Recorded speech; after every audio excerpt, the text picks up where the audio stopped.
In the spring of 1918, the Empire of Austria-Hungary, sprawled across the heart of warring Europe, faced a prospect of ruin. This war had begun as Austria's quarrel. With gaiety and cheers, the soldiers of the Habsburg Empire had marched to battle in 1914.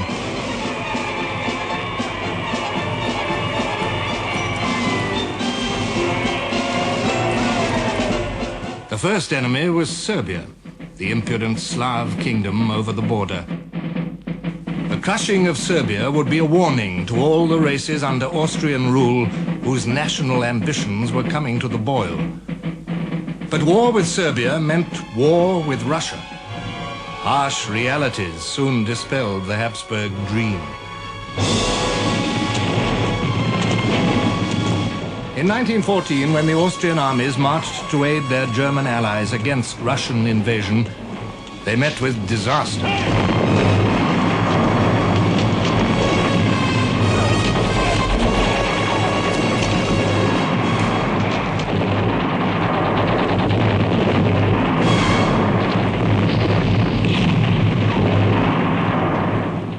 Counting the fearful Austrian losses in the battles of 1914, cynical Germans said, "We are fettered to a corpse."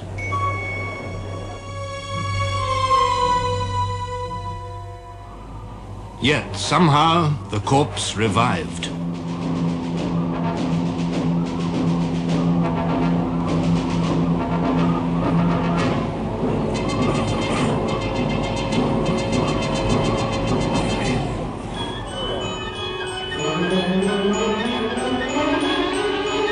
Defending bitterly in the Carpathian Mountains, in the icy grip of winter, the Austrians held off the Russian advance.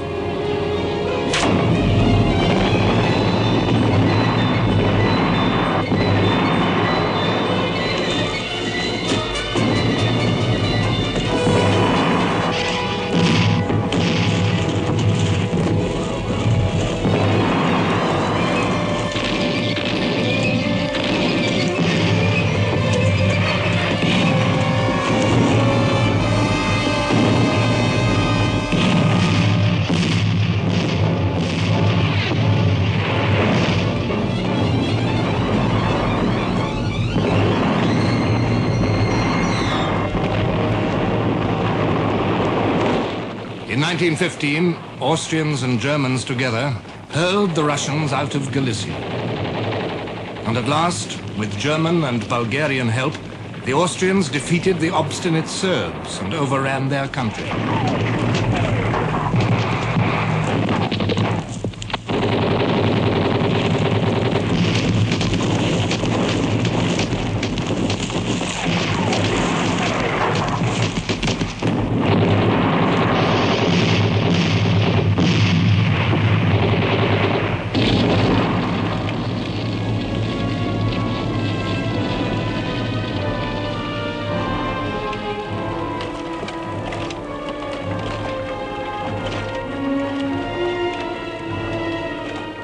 But it was also in 1915 that Austria found herself faced with another enemy. Italy, after long hesitation and tempted by promises of territorial gains after the war, joined the Allies. The Italian Prime Minister called this policy sacro egoismo, sacred egoism. For the first time in history, the outposts of two great armies faced each other across the Alpine peaks.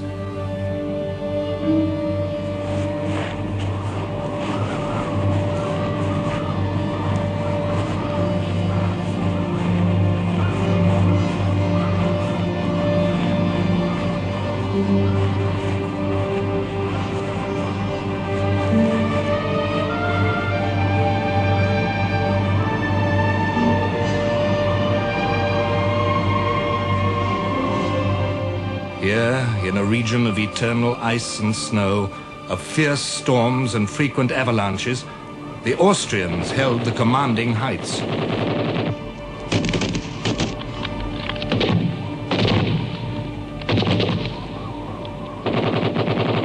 Food and munitions, everything that the armies needed had to be supplied by cable railway, or by patient mules. But it was against the eastern frontier that General Cadorna, the Italian chief of staff, threw his troops. His objective was the port of Trieste. The way to Trieste, across the river Isonzo, was blocked by 3 high plateaus.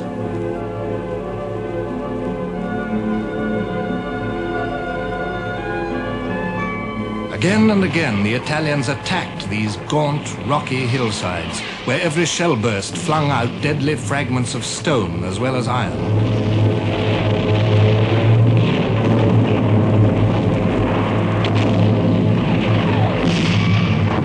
It was a battlefield, wrote Hindenburg, equal in desolation and horror to the Western Front, indeed in many respects worse.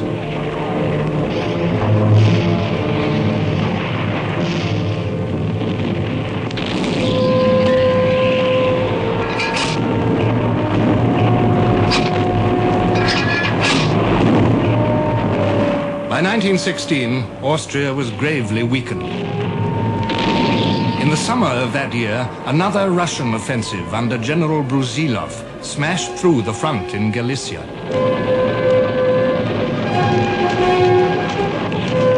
Over 400,000 Austrians were taken prisoner.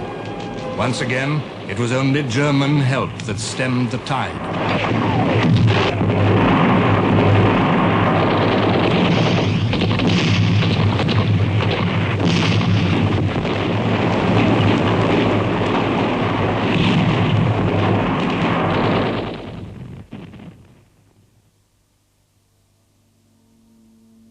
At the end of 1916, the Emperor Franz Joseph died.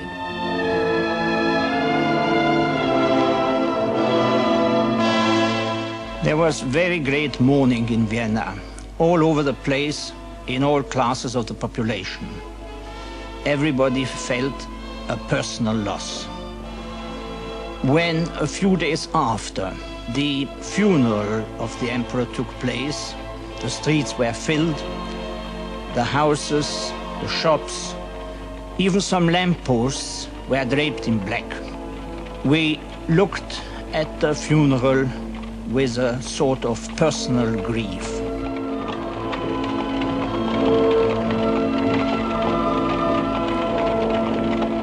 The Kaiser came to pay his last respects.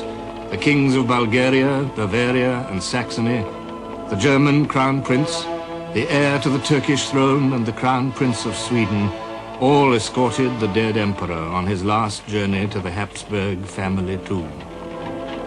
It was the end of an era.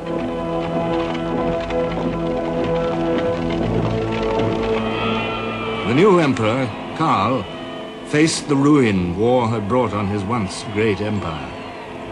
To preserve its crumbling facade from final collapse, he entered into secret peace negotiations with the French government, but they came to nothing. The German ambassador in Vienna reported, "The longer the war lasts, the more strongly the simple question comes to the foreground: will Austria-Hungary be able to carry on the fight? Her resources of troops are nearly exhausted. The mood of depression is increased by the economic situation. The people in the suburbs of Vienna are starving. They are driven to despair by long queuing, which often brings no results. We are running the danger that the Habsburg monarchy will suddenly sicken and that Germany will share in its downfall."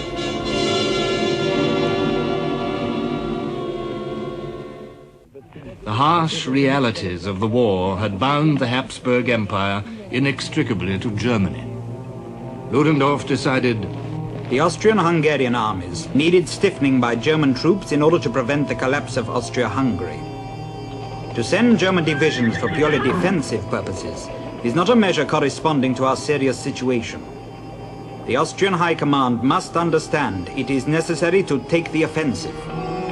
a spearhead of 7 Austrian and 8 German divisions under command of a German general were assembled secretly in the mountains in the northern reaches of the Isonzo.